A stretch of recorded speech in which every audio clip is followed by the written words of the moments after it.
विषय होता की माजी मुख्यमंत्री एकनाथ शिंदे यांनी उद्धव ठाकरेंवर टीका करताना असं म्हटलंय की एवढं पतन होत असतानाही आत्मचिंतन करण्याऐवजी गद्दारीवर बोलत आहेत। रस्सी जल गई पर अभी तक बल नहीं गया, जो बूंद से गई वो हौद से नहीं आई। बघा, ही लिहून दिलेली भाषण आहेत।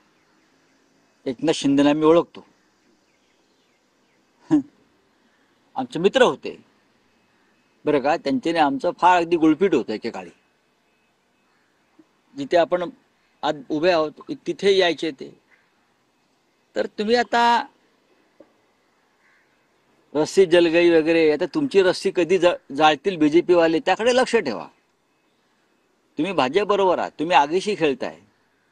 आम्ही वाचलोय, आमची रस्सी पुन्हा नव्यानं आम्ही वळू आणि त्याचा फासही करू। कोणाच्या गळ्यात टाकायचं आहे ते टाकू। आम्ही स्वाभिमानाने बाहेर राहिलोय। तुम्ही सगळे ज्या लाचारीच्या मार्गाने चाललेला आहात त्याला स्वाभिमान म्हणत नाही। रस्सी जल गई, हौस से गई बुंद से आई, हे ठीक आहे। इतिहासातले दाखले आम्हाला देऊ नका एकनाथजी। आम्ही तुम्हालाही ओळखतो आणि तुमच्या बरोबरच्या तुमच्या सहकार्याने ओळखतो।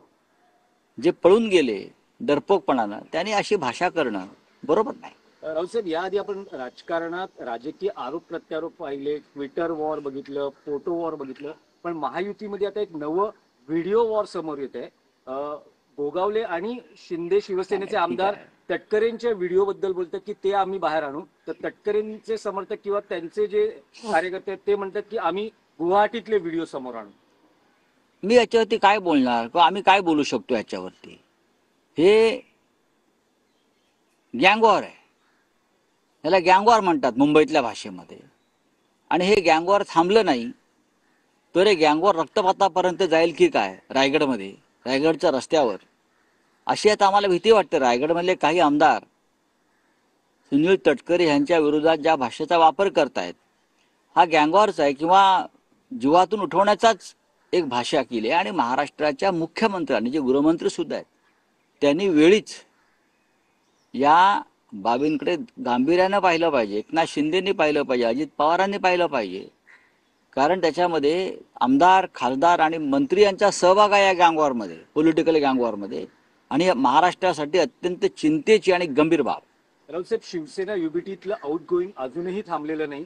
तुम्ही नाशिक दौरा केलात, तुम्ही मुंबईत परततात, तोपर्यंत नाशिकमधले तुमच्या पक्षाचे 3 माजी नगरसेवक शिंदे शिवसेनेत गेले। काल राजूल पटेल या शिवसेनेच्या रणरागिणी म्हणून ओळखल्या जाणाऱ्या त्याही शिंदे गटात गेलेल्या आहेत। तर हे त्यांच्याकडे असं का होतं हे त्यांना विचारा। परवाच्या अंधेरीच्या सभेत राजूल पटेल व्यासपीठावर होत्या ना, अंधेरीच्या सभेत राजूल पटेल व्यासपीठावर होत्या, सन्मानानं बसल्या होत्या। 3 दिवस झाले त्या गोष्टीला, 23 तारखेला त्या व्यासपीठावर होत्या, त्या सन्मानानं बसल्या होत्या। जोपर्यंत शिवसेनेचा मुख्यमंत्री म्हणजे उद्धव ठाकरे होत नाही तोपर्यंत चप्पल घालणार नाही अशी त्यांची भूमिका होती। आणि त्या अनवाणी फिरत होत्या बराच काळ। आता असं अचानक काय झालं? त्यांच्या पायाला कोणते काटे टोचले मला माहीत नाही, पण त्या खरोखरच संघर्ष करणाऱ्या कार्यकर्त्या होत्या, त्या खरोखरच निष्ठावान होत्या। आता नाशिकमधली माणसं गेली म्हणताय, ज्यांना जायचं आहे त्यांना तुम्ही किती थांबवण्याचा प्रयत्न केला तरी ते थांबणार नाही।